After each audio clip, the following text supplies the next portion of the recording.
If you think you're building muscle with those half reps, well, you're wrong. Here are the top 5 mistakes you're making that is stopping your gains.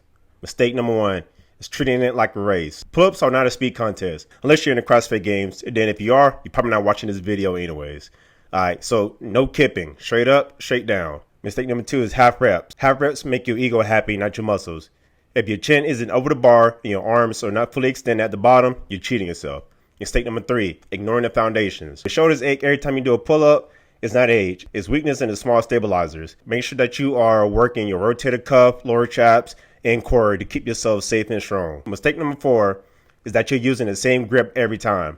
Doing the same grip every time? Well, congratulations, guy. You mastered one angle. Your body adapts fast and gains stall. What you need to do is rotate your grips weekly using neutral for joint health, supinated for your biceps, and wide for your upper back. Mistake number 5, forgetting the negatives. If you cannot hit your target reps yet, do not just jump up to the bar and pray.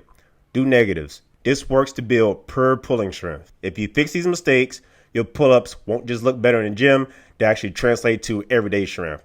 Now it's your turn. Drop in the comments and tell me which mistake do you struggle with most.